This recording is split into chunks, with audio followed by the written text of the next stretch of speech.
Future पे joke बना दिया है। सरकार कुछ भी नहीं कर रही। एक नॉर्मल स्टूडेंट पेपर को ट्रेस कर पा रहा है कि वो कहाँ लीक होगा, कैसे मिलेगा, तो सिस्टम क्यों नहीं कर पा रहा है? ऐसी निकम्मी सरकार हमें नहीं चाहिए। It is the government's responsibility to educate people. That's my view. That's not the current government's view. अगर आप काफी स्टूडेंट्स आ जाएंगे तो आपकी बात माननी पड़ेगी।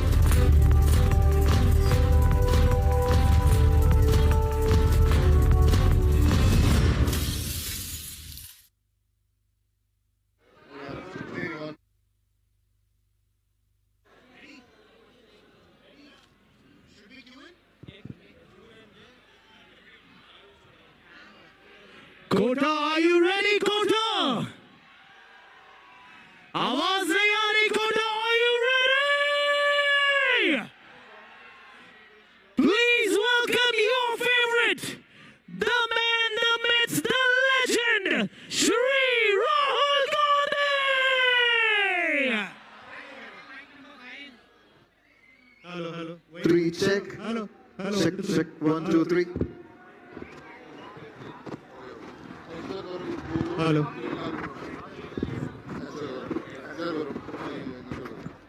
एक बंदा लगा दो आप। इतना सन्नाटा कैसे हो गया भाई? आवाज आवाज आवाज आवाज आवाज! सारे कैमरा फ्लैशलाइट्स ऊपर। माइक ऑन करो। Check 1 2 3 check. आप सब छात्रों के हित की लड़ाई करने वाले, छात्रों की गूंज को आगे बढ़ाने वाले, please welcome once again everybody. Check 1 2 3 check. Let's go, it's time, Shri Rahul Gandhi.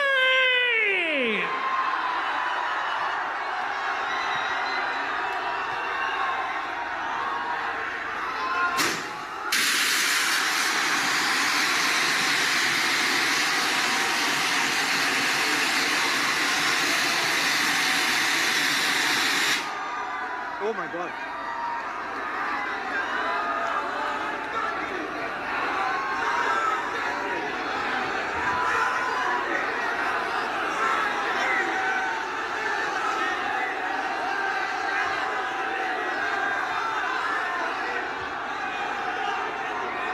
कितना प्यार करते हो और जोर से बताओ, आवाज के साथ, come on.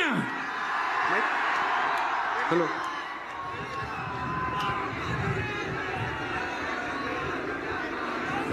Good evening. How is everybody? All well?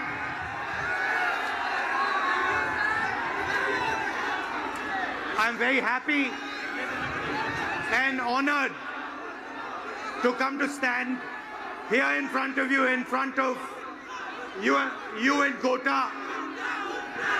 And the reason I've come, I want to make absolutely crystal clear that this is not a political meeting. This is a meeting about you, about the young people who are struggling to get a future. I will not say the words BJP, Congress, politics, elections. They will not come out of my mouth this evening. This evening is about you. It is about what you're facing. It is about the challenges that you're dealing with every single day.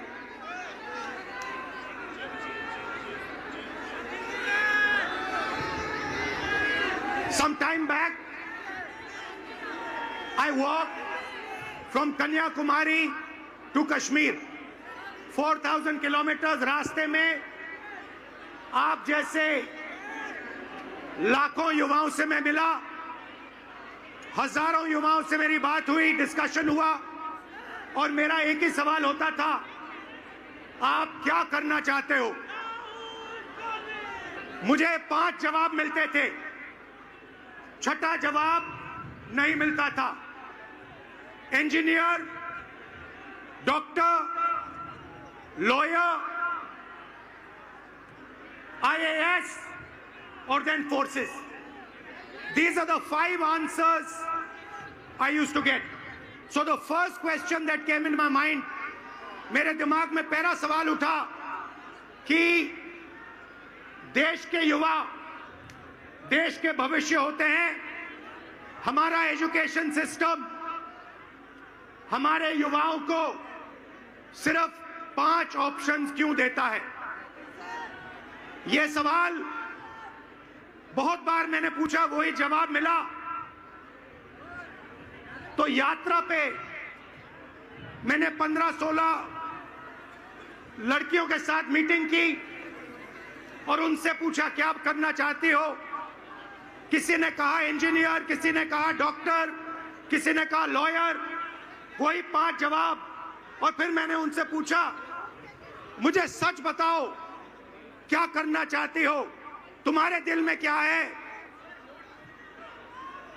सच्चाई ये थी कि जो वो करना चाहते थे और ये जो 5 ऑप्शंस थे इसमें बहुत फर्क था। कोई ऑथर बनना चाहती थी, कोई डांसर बनना चाहती थी, कोई एस्ट्रोनॉट बनना चाहती थी। फिर मैंने एक टेस्ट किया, मैंने उन्हीं लड़कियों से एक सवाल पूछा, आप में से कितनी लड़कियां पायलट बनना चाहती हैं? एक भी लड़की ने हां नहीं कहा। वहां पे चीफ मिनिस्टर का हेलीकॉप्टर था।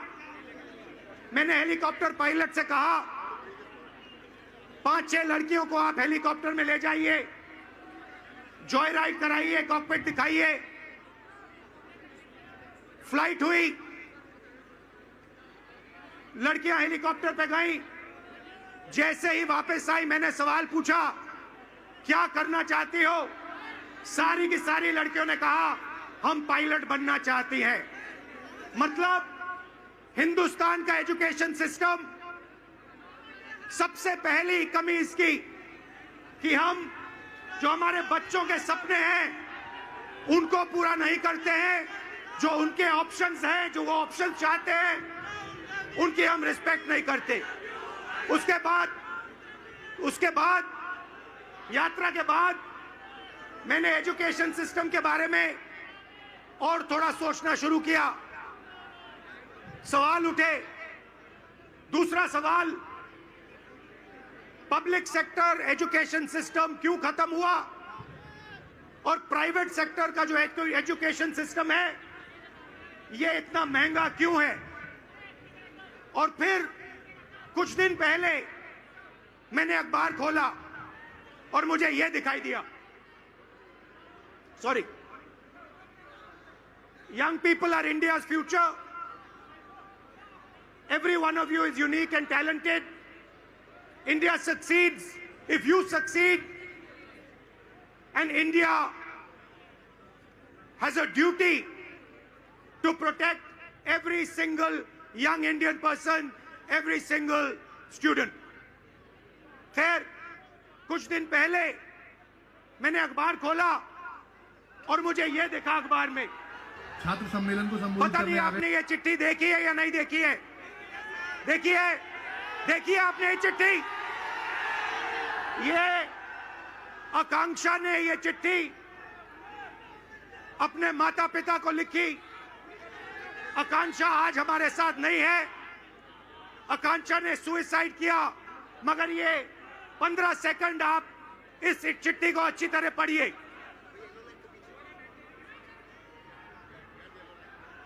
ये आकांक्षा डॉक्टर बनना चाहती थी।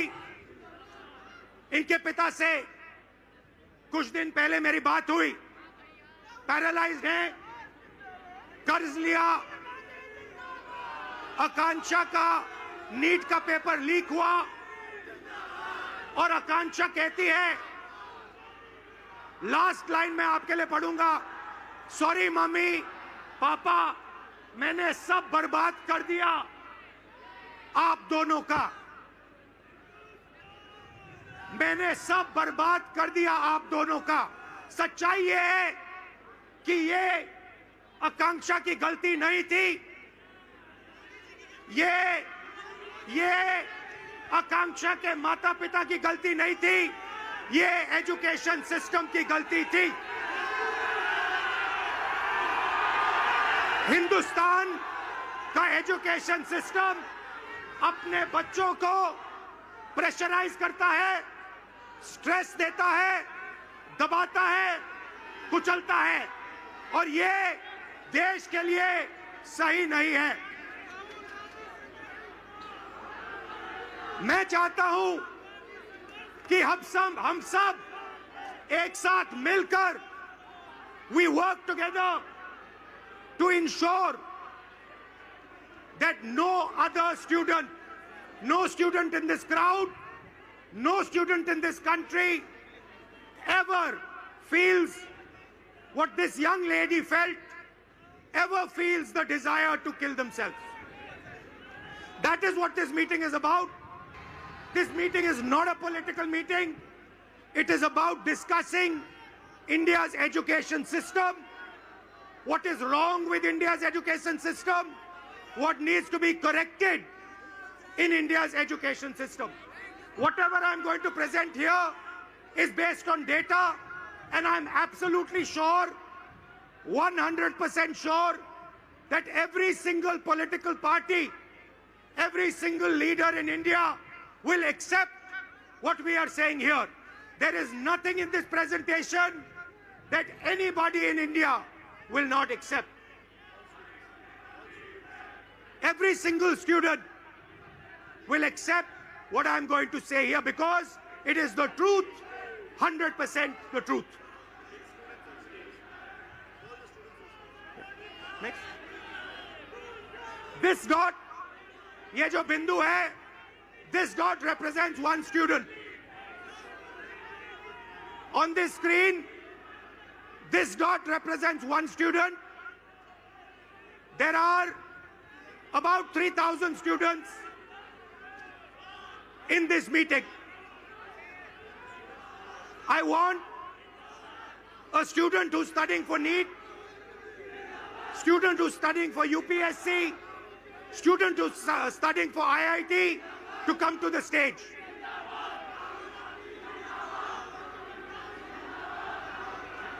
Can you tell them not to do naras? I'll do it right away. How are you? I'm good.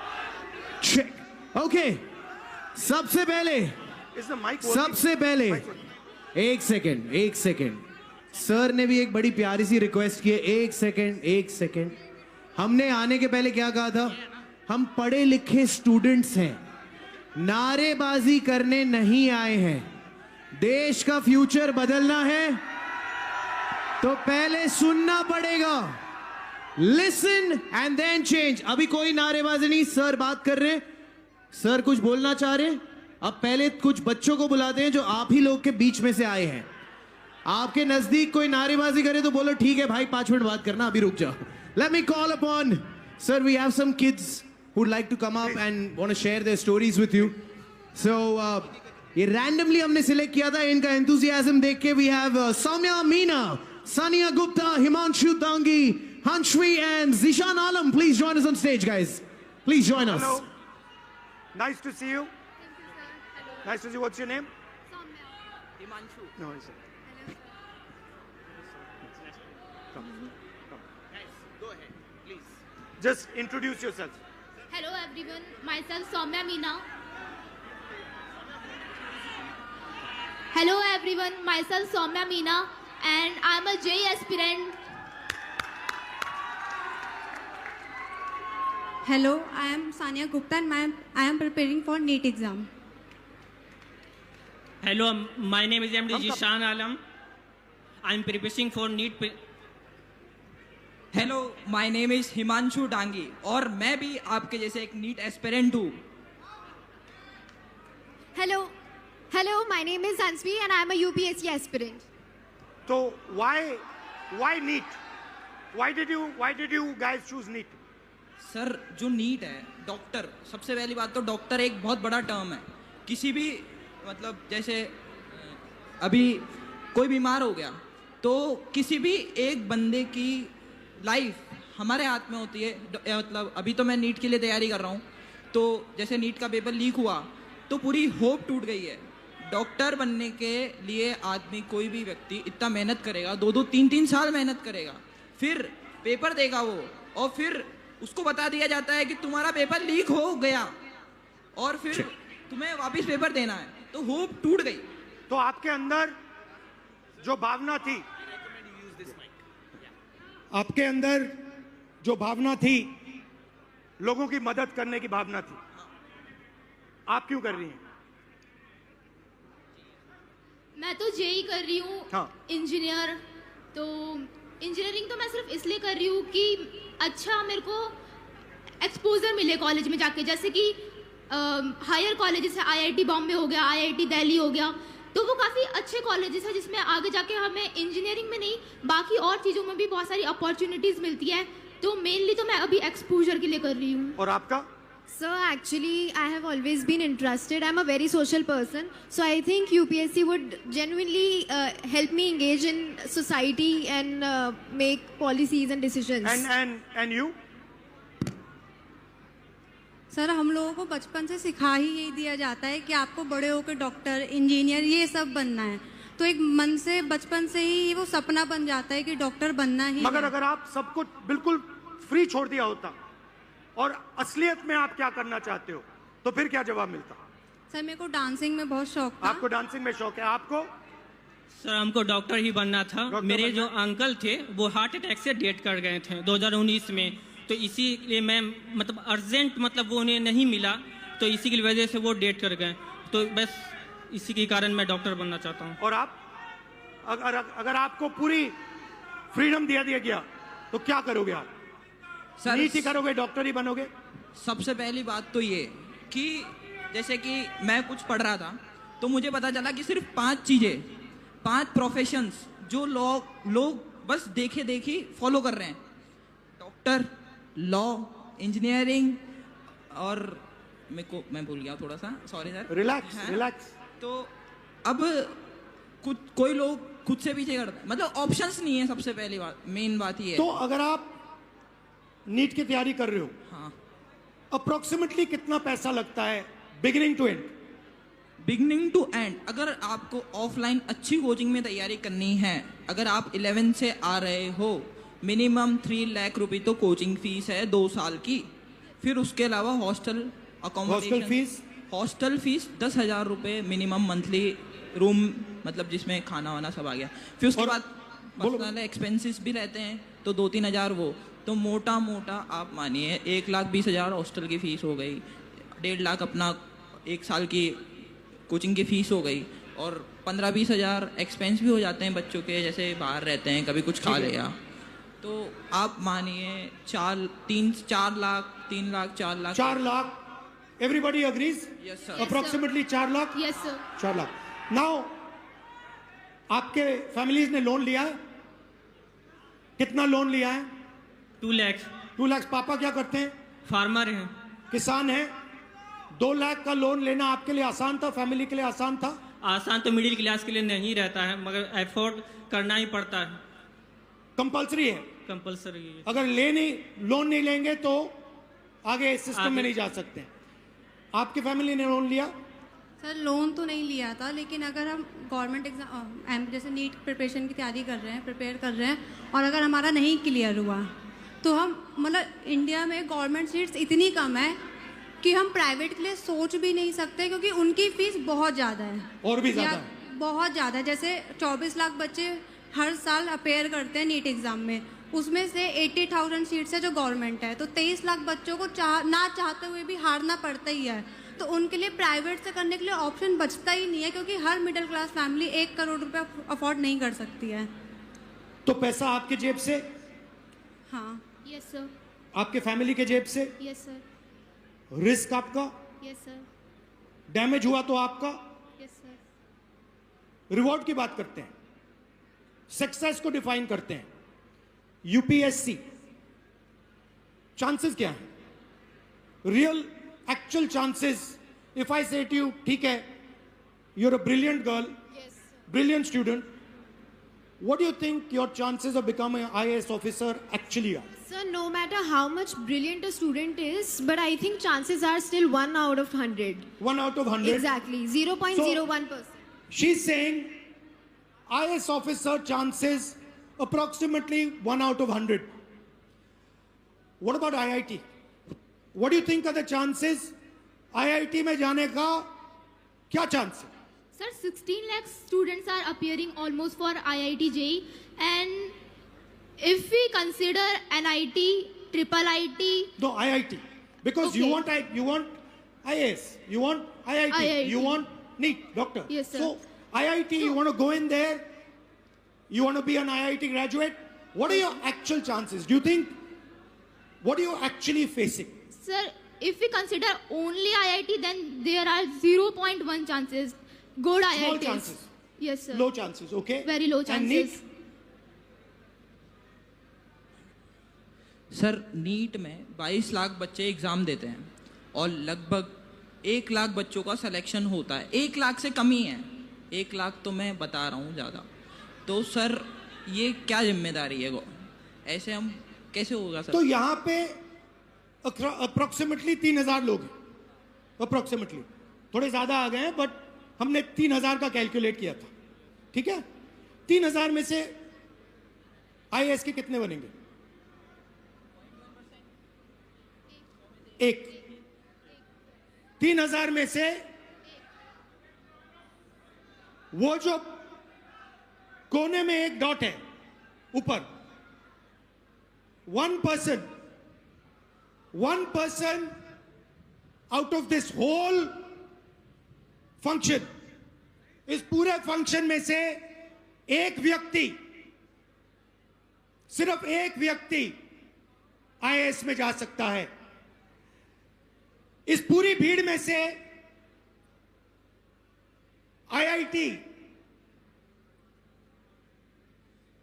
में कितने जाएंगे? सर IIT में भी ज्यादा सीटें तो नहीं है, 1 30। या 2। इस पूरी भीड़ में से, इस पूरी की पूरी भीड़ में से 30 लोग, सिर्फ 30 लोग, मतलब यहां पे जो खड़े हैं वो IIT में जाएंगे। और नीट का दिखा दीजिए, 180 लोग 3000 में से, इस पूरी भीड़ में से 180 लोग नीट में डॉक्टर बनेंगे। These are the odds you are actually facing. You are facing 1 in 3000. You are facing 30 in 3000. You are facing 180 in 3000. And this group of people, these are the best that we have. So you are not competing with ineffective, incompetent people. You are competing with the best in the country, and these are your odds. I think this is a crime. I think this is an insult to every single young person in this country. These are not the odds that our young people should be facing. You are very brave. You're very strong. That's a different matter. But this is stressful, this is unfair, and this is brutal. The Indian education system is a rejection system.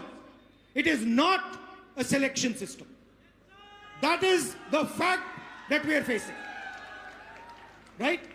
Do you agree with this? Yes, sir. Now, I don't mean to discourage you, because you should dream. And I'm pretty sure that you will succeed. Right? But what I want to tell this country is that you are facing extremely difficult odds. That is why we had the tragedy that we had. This is not the type of stress that we should be putting our children under. And that is really the main message I want to give in this meeting. First message, we are causing too much pain, too much stress, too much unhappiness to our future generation. Second message, we are only allowing them to do 5 things. We are not allowing her to become a dancer. We are not allowing him to become an astronaut. We are not allowing her to do something she's passionate about. Now the question arises, why is India only asking its children to do 5 things? And the answer to that question is money. The answer to that question is money. Because the system के पैसे सिर्फ इन 5 रास्तों से बनते हैं. ये मैं आपको नीट का उदाहरण देना चाहता हूं. देखिए इसको. आप ये नीट का एग्जाम ले रहे हो. थोड़ा इस साइड आ जाओ so crowd can see. This is the NEET exam. And this figure is an insult to this country. This is a crime. Now let me explain. मैं समझाता हूं ये क्या है. इसको आप समझिए. नीट में 22 लाख स्टूडेंट्स एग्जाम लेते हैं. 22 लाख स्टूडेंट्स एग्जाम लेते हैं नीट का. उनकी फैमिलीज में से, आपकी फैमिली में से 1.32 लाख करोड़ रुपए हर साल लिए जाते हैं. 1,32,000 करोड़ रुपए 22 लाख परिवारों के जेब में से खींचा जाता है. भाई और बहनों, जितना पैसा एक साल में ये 22 लाख लोग देते हैं, उतना ही पैसा हिंदुस्तान की सरकार अपने पूरे के पूरे एजुकेशन बजट में डालती है. 22 लाख लोग एक एग्जाम के लिए एक साल में उतना पैसा देते हैं जितना हिंदुस्तान की सरकार अपने पूरे के पूरे एजुकेशन बजट में डालती है. आप सोचिए इसके बारे में. बट बात यहां नहीं रुकती. बात इससे बहुत आगे जाती है. ये देखिए, 5 सबसे बड़े एग्जाम. ये आपका सपना है. यहां पे जो भी युवा आए हैं, ये आपका सपना है. SSC, UPSC, RRB, JEE, NEET. These are your dreams.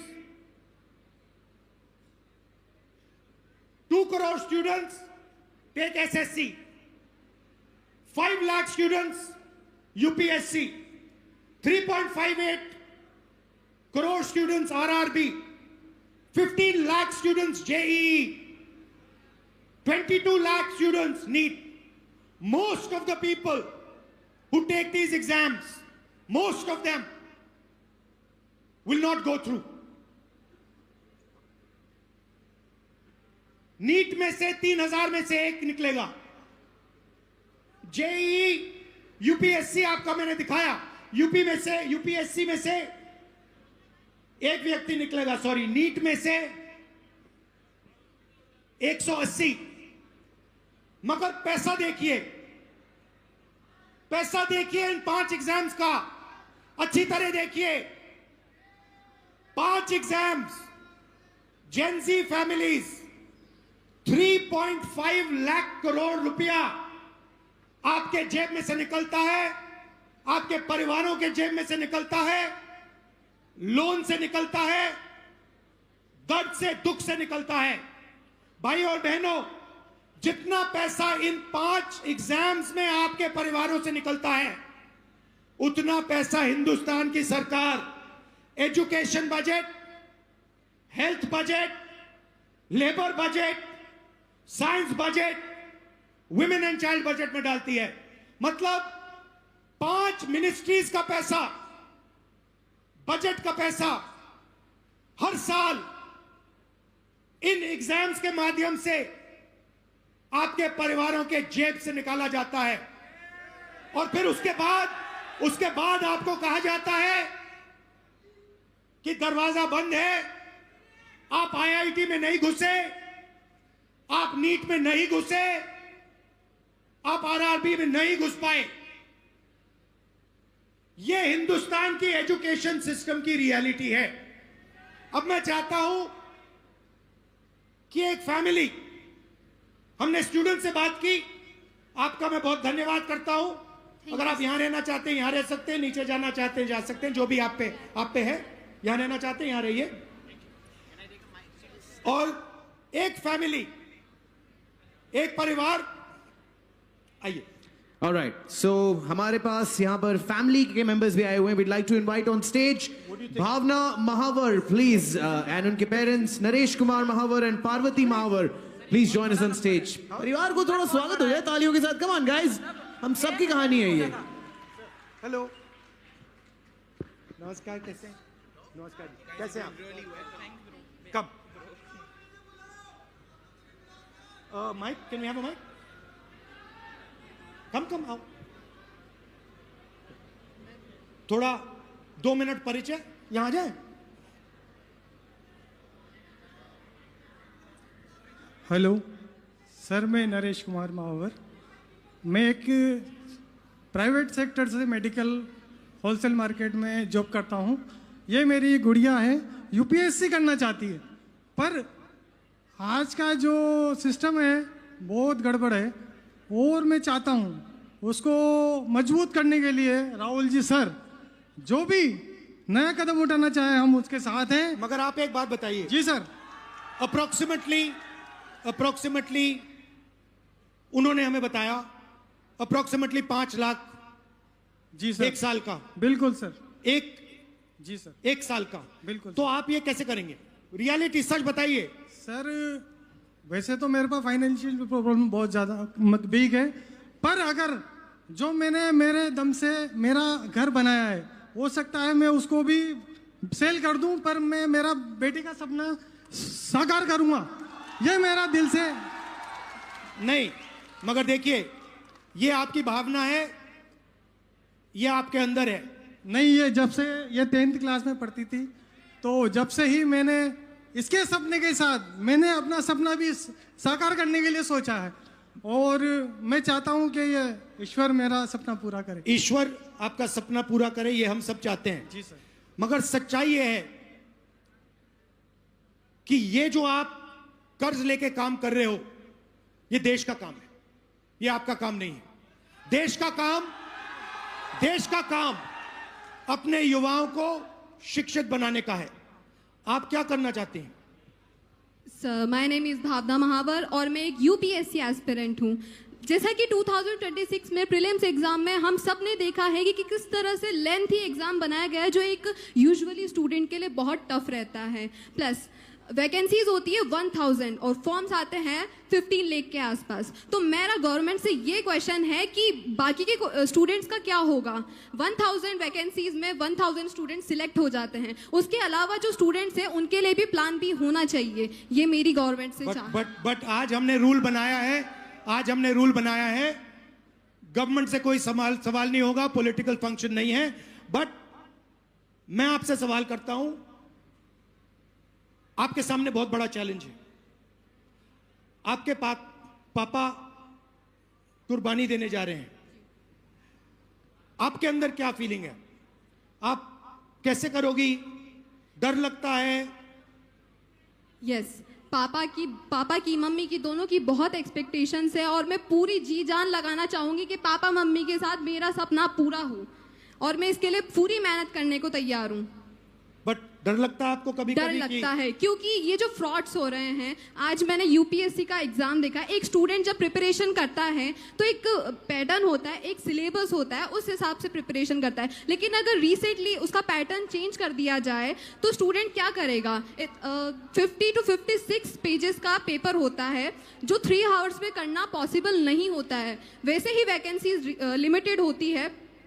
तो इसके अलावा स्टूडेंट्स क्या करें फिर? सीट्स लिमिटेड है और पैटर्न इस टाइप के बनाए जा रहे हैं, इस फ्रॉड में स्टूडेंट्स कहाँ जाए, बाकी बचे स्टूडेंट्स का क्या होगा? इसको बदलना चाहिए। ये जो स्ट्रक्चर है, जो सिस्टम है, ये जो प्राइवेटाइज्ड पैसे खींचने का सिस्टम है, 5 एग्जाम्स में आपकी फैमिली जैसी फैमिलीज 5 मिनिस्ट्री के बजट से ज्यादा पैसा देती हैं, इसको बदलना चाहिए। जी बिल्कुल बदलना चाहिए। यही हम सबका लक्ष्य है, आपका भी है, हमारा भी है, इनका भी है। आप कुछ कहना चाहती हैं? जी सर, मैं ये कहना चाहती हूँ, मेरा नाम पार्वती महावर है। हर माँ बाप जब बच्चा पैदा होता है तब से हर माँ बाप सपना देखते हैं कि उसका बच्चा पढ़ेगा लिखेगा, उसके खुद के भविष्य के साथ साथ वो भी हमारी आर्थिक स्थिति को ठीक करेगा। लेकिन जो आजकल फ्रॉड देखने को मिल रहे हैं तो उससे बहुत डर लगने लग गया है। कुछ बच्चे सुसाइड कर लेते हैं, बहुत से केस देखने को मिलते हैं। आज हमारे अंदर इतना डर है कि बच्चा डिप्रेशन में आके कुछ कर ना ले, तो रात को हम उठ उठ के देखते हैं बच्चे को, मतलब इतनी कच्ची नींद में सोते हैं कि 2-3 बार तो जाके देखना ही है कि बच्चा ठीक तो है ना। तो हमारी तरह हर पेरेंट्स के अंदर ये डर बना हुआ है। तो मैं गवर्नमेंट से रिक्वेस्ट करूँगी कि ना वो हमारी बात को सुने और जो भी समाधान हो उसे निकालें। बहुत बहुत धन्यवाद। Thank you sir. बहुत अच्छा लगा आपसे मिलकर। Thank you. Thank you sir. बहुत अच्छा लगा। नमस्कार।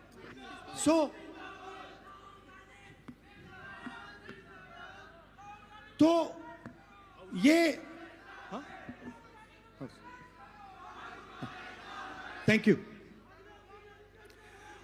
तो ये है हिंदुस्तान का एजुकेशन सिस्टम। इसको देखिए अच्छी तरह।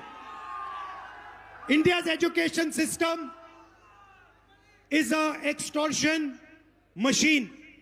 ये आपसे पैसे लेने का सिस्टम है, ये सिर्फ शिक्षा देने का सिस्टम नहीं है। ये एग्जाम के बेसिस पर आपसे लाखों करोड़ रुपए छीनने का सिस्टम है। थोड़ा सा मैं आपको इसके बारे में बताता हूं। यहां पे सारे के सारे लोग इस सिस्टम से निकले हैं। Public schools, public sector education Hindustan में ना के बराबर है, खत्म कर दिया गया है। वहां पे आपको टूटा हुआ पब्लिक स्कूल दिख रहा है। यहां पे प्राइवेट स्कूल है। आप प्राइवेट स्कूल में गए, आपको प्राइवेट स्कूल ने कहा कि देखिए हम ठीक से अपना काम नहीं कर सकते हैं, आपको ट्यूशन की जरूरत होगी। प्राइवेट स्कूल में आपने पैसा दिया, ट्यूशन में आपने पैसा दिया, और फिर एग्जाम्स आए, सीबीएसई एग्जाम हुआ। आपने अभी देखा होगा सीबीएसई एग्जाम में करेक्शंस में प्रॉब्लम्स आई। उसके बाद आप आगे बढ़े, कॉलेज की ओर गए, कॉलेज में फिर से रीवैल्यूएशन हुआ। कॉलेज में आप गए, कॉलेज आपसे कहता है ठहरिए, हम अपना काम ठीक से नहीं कर सकते हैं, आपको कोचिंग की जरूरत होगी। आपसे पैसा फिर से कॉलेज जाने में लगता है, कोचिंग देने में लगता है, स्कूल में यूनिफॉर्म बनाने में लगता है, हॉस्टल का लगता है, और फिर आप आते हैं सबसे बड़ी दीवार के सामने। 5 एग्जाम, लाखों लाखों करोड़ रुपए आपके जेब से खींचा जाता है, आपके परिवारों के जेब से खींचा जाता है। प्रॉमिस क्या है? प्रॉमिस है 5 लाख रुपए दो, 10 लाख रुपए दो, एग्जाम करो और हम आपको रोजगार देंगे। प्रैक्टिकल बात है। आज स्टेज पे जो लोग आए वो अपने बच्चों को आईआईटी, आईएएस, आईपीएस क्यों भेजना चाहते हैं, इंजीनियर क्यों बनाना चाहते हैं? रोजगार के लिए, कि स्टेबल जॉब मिले, बेरोजगार ना हो। माता पिता ने कहा हम चाहते हैं कि हमारी भी देखभाल बच्चे कर पाए। तो ये एक प्रकार का कॉन्ट्रैक्ट है हिंदुस्तान का एजुकेशन सिस्टम आपसे कह रहा है school, college, uniform, tuition, books, ये सब आप दोगे, लाखों करोड़ रुपए आपके जेब से निकलेगा और फिर आपको हम स्किल्स देंगे और रोजगार देंगे। अब आते हैं रोजगार की सच्चाई पर। रोजगार की रियलिटी क्या है ये देखिए। इस सिस्टम में, और इस बात को अच्छी तरह समझिए, इस सिस्टम में अगर 1000 बच्चे जाते हैं, घुसते हैं, तो 1000 में से सिर्फ 12 बच्चों को, अच्छी तरह सुनिए, 1000 बच्चों में से सिर्फ 12 बच्चों को रोजगार, सैलरीड रोजगार मिलता है। 1000 में से 12 मतलब इस भीड़ में 36 लोगों को, सिर्फ 36 लोगों को परमानेंट जॉब मिलेगा। दूसरे नंबर देखिए, तकरीबन 300 लोग बेरोजगार रहेंगे, वो काम नहीं करेंगे, उनके लिए कर्जा, नशा, ये लाइन है। उस साइड तकरीबन 700, 1000 में से 700 लोग या गिग वर्कर, उबर चलाएंगे, ओला का काम करेंगे, या फिर मनरेगा का काम करेंगे, इनफॉर्मल सेक्टर में काम करेंगे, सेल्फ एम्प्लॉयमेंट होगा, कुली का काम करेंगे। तो 2 झूठ बोले जा रहे हैं।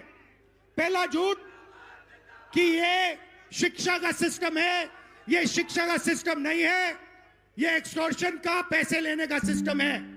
और दूसरा झूठ, शिक्षा के बाद आपको रोजगार मिलेगा, नहीं मिलेगा। 1000 में से 12, इस भीड़ में से 36 लोगों को, सिर्फ 36 लोगों को ग्रेजुएट सैलरीड जॉब मिलेगा। और ये सुनिए, सबसे मजेदार आंकड़ा सुनिए, यहां पे आईआईटी जो ग्रेजुएट्स आए, सॉरी जो आईआईटी का एग्जाम ले रहे हैं, ये सुनिए, हिंदुस्तान में 100 इंजीनियर्स में से आज, अगर हिंदुस्तान में से इंजीनियर्स को आप देखें तो 100 इंजीनियर्स में से 80 इंजीनियर्स बेरोजगार हैं। तो हमारा कहना क्या है, हम अभी आज राजनीति की बात नहीं कर रहा हूं, मैं हिंदुस्तान के भविष्य की बात कर रहा हूं, आपके भविष्य की बात कर रहा हूं, आपके फ्यूचर की बात कर रहा हूं, देश के फ्यूचर की बात कर रहा हूं। हमें इस सिस्टम को बदलना होगा, हमें इस सिस्टम को बदलना होगा और इस सिस्टम को ठीक करना होगा। शिक्षा के सिस्टम का क्या मतलब होता है? The education system we want allows you, every single Indian, to dream big. जो भी आपका सपना है, बड़ा से बड़ा सपना, वो आपको देखना चाहिए। एजुकेशन सिस्टम का दूसरा काम, जो भी आपका सपना है उसे पूरा करने का काम हिंदुस्तान के एजुकेशन सिस्टम का होना चाहिए। और तीसरी बात, सबसे जरूरी बात, आपका सपना पूरा करना मगर लोएस्ट कॉस्ट पे, बिना आपके जेब से लाखों करोड़ रुपए छीनने के से करना चाहिए। ऐसा सिस्टम हम चाहते हैं, इसलिए हमने ये पहली मीटिंग की है। आपका मैं दिल से धन्यवाद करना चाहता हूं, आपके सुझाव चाहता हूं, आपके ओपिनियन चाहता हूं, आपका इनपुट चाहता हूं। ये मूवमेंट है, इसकी शुरुआत है, आप मूवमेंट को ज्वाइन कीजिए, हमें बताइए किस प्रकार से हम इस सिस्टम को बदलें, क्या आपका ओपिनियन है, क्या रास्ता हिंदुस्तान को लेना चाहिए। दिल से आपका धन्यवाद कहना चाहता हूं और फिर से याद दिलाना चाहता हूं, एजुकेशन सिस्टम हिंदुस्तान के सबसे गरीब मिडिल क्लास लोग से एक एग्जाम के लिए उतना पैसा छीनता है जितना एजुकेशन बजट है और 5 एग्जाम्स के लिए उतना पैसा छीनता है जितनी 5 बड़ी मिनिस्ट्रियों को बजट मिलता है। ये शर्मदायक है और इसको बदलना होगा। आप सबको दिल से बहुत बहुत धन्यवाद। नमस्कार, जय Hind. I'd like to thank everybody, especially Kota. Kota is the nervous system of India, education system. I'm proud of everyone who works in Kota. I'm proud of all the students. I wish you all the best. I hope you do really well in life. Thank you very much for having me. Namaskar. Thank you, sir. Thank you, sir. Thank you, sir. But before you leave, sir, before you leave, first of all, एक बार जोरदार तालियां हो जाए, आवाज हो जाए sir के लिए, come on. सर, छोटी सी गुस्ताखी करेंगे। हम यूथ हैं, हमारी आप जानते डिमांड से थोड़ी ज्यादा ही होती है, थोड़ी सी ज्यादा है कि नहीं, बनता है कि नहीं अपना। सर, जाने के पहले अगर हम सबके साथ एक सेल्फी हो जाती तो मजा ही आ जाता सर। एक सेल्फी अगर हो जाती। सर, आप पहले ले लीजिए। Oh, thank you sir. Okay everyone, let's go. You wanna bend down? So Yeah, we'll bend down.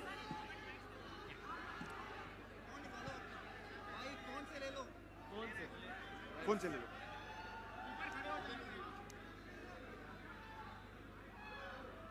I think you should spin it around and take it so it's it'll be a big one, big wide one. You want to do one? No, that's fine. Yeah? You want to do one? You just have to press the side button. Yeah. Whoops. I'll do it. The other way. Back. Yeah. You. Yes. Thank you.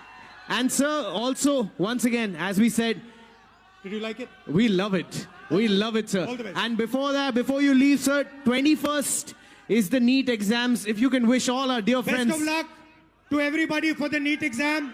I hope you all do well and serve India. Thank you. Love you. Thank you, sir. And this is from the youth, a shake hand and a high five to you, sir. We love you. Thank you so much, sir. Thank you. Everybody make some noise for Shri Rahul Gandhi.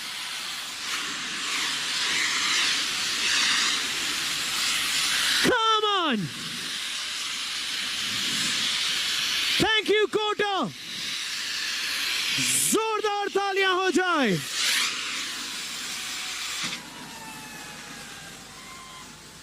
Thank you so much, Kota. To all the students, to everybody. ये हुई ना बात, ये हुई ना बात। बोलो भारत माता की।